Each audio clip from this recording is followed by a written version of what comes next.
Docteur Bogasako, alors je vais prendre tout mon temps pour vous poser donc cette question. Qu'est-ce que ça vous fait de voir aujourd'hui des Ivoiriens, mais enfants d'immigrés, qui ont cautionné donc la prise donc des armes pour imposer la candidature de M. Ouattara et aujourd'hui parler d'exclusion d'un autre Ivoirien né de parents ivoiriens et dit qu'il n'est pas ivoirien. Qu'est-ce que ça vous fait, docteur Boga, tout en sachant que nous avons passé pratiquement pendant 2 décennies avec ces milliers de morts et qu'on se retrouve encore à la case de départ? Je crois que je vous avais donné mon avis personnel sur ce que j'ai ressenti dans cet avion qui m'a mené ici, parce que c'est de la douleur. Je ressens de la douleur.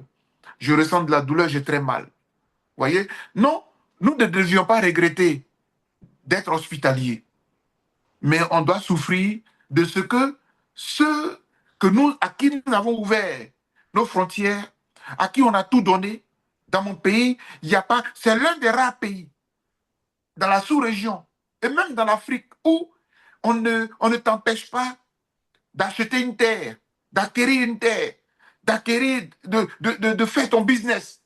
Dans les autres pays, là, maintenant qu'on a voyagé à cause de la crise, les crises dans notre pays, on a vu qu'il y a des pays où même quand tu veux ouvrir une officine, il faut que ce soit un national qui soit devant. Sinon, ça ne peut pas passer. On est l'un des rares pays. Et c'est pour ça que notre pays est béni. Mais la jeune génération que nous constituons, avec ce que nous avons souffert dans ces crises où on est pourchassé par ceux qu'on a accueillis, ça nous ouvre les yeux. Ne soyons pas idiots. Et ça, c'est une mauvaise leçon qu'ils nous donnent, mais à un moment donné, on est obligé de tenir compte de la réalité. J'ai eu l'occasion à Paris, à quelques mois de mon retour d'exil, d'échanger avec Guillaume Soro. Il avait fait sa conférence de presse où il avait dit que l'élection n'allait pas se dérouler puisque nous tous, on était ensemble contre le troisième mandat. Ce jour-là, j'avais été mandaté par EDS, Ensemble pour la démocratie et la souveraineté, cette coalition que nous avions créée pour la libération du président Gbagbo et du ministre Charles Blé Goudé.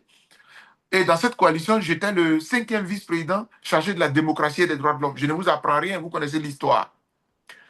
J'ai été donc mandaté pour représenter EDS à la conférence de presse de M. Guillaume Soro à Paris. Et quand il sortait, il s'est aperçu que j'étais là. Et il a souhaité me rencontrer. La rencontre a eu lieu le 19 septembre 2020, le 20 septembre 2020, parce qu'on s'est rencontrés et puis il a souhaité que le lendemain, nous prenions un dîner. Nous étions 4, la ministre Afoussiata Bamba, la mine, et M. Anaki, comment il s'appelle? Abel Naki, mon ami Abel Naki, et Guillaume Soro et moi.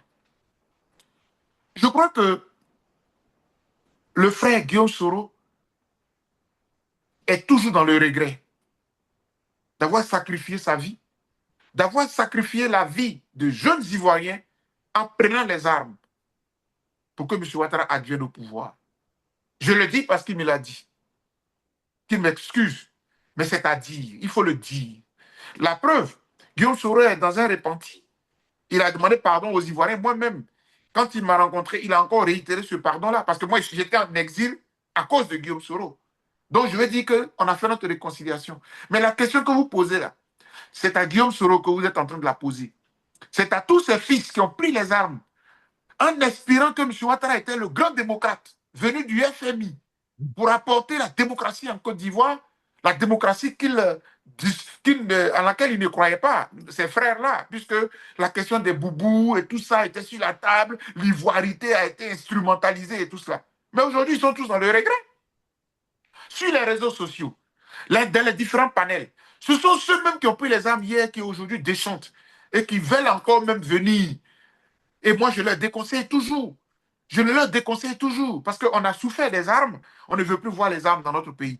Mais puisque vous me posez la question, pour le peu que j'ai eu un échange avec Guillaume Soro qui a duré 4 heures, ce 20 septembre 2020, je peux vous dire qu'il est dans le regret. Parce qu'ils y ont cru. Et il n'est pas le seul. Avant Guillaume Soro, le président Gbagbo lui-même, n'avait-il pas fait une alliance avec le RDR à l'époque? Le RDR de Johnny Kobena, mais comment Johnny Kobena, mais c'était pratiquement le RDR de Ouattara.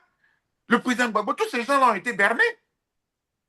Même aujourd'hui, paix à son âme, le président Bédier, qui a sacrifié même sa candidature, qui a sacrifié même son parti pour le mettre à la disposition de M. Ouattara, pour faire de lui président. Comment a-t-il été récompensé? N'ont-ils pas mis un blocus devant la maison de Bédier, tentant de l'humilier, tentant de le tuer? Donc, qui ne va pas regretter d'avoir sacrifié sa vie, d'avoir pris les armes pour que ce monsieur advienne au pouvoir? Et c'est lui qui nous chasse. Et c'est lui qui règne au nom de la liste électorale. Et c'est lui qui dit qu'on n'a même plus le droit de candidater. Parce que c'est lui qui décide. Je ne peux pas l'accepter. Je ne peux pas l'accepter. Et c'est pourquoi je bénis Dieu d'être ici pour le dire au monde entier.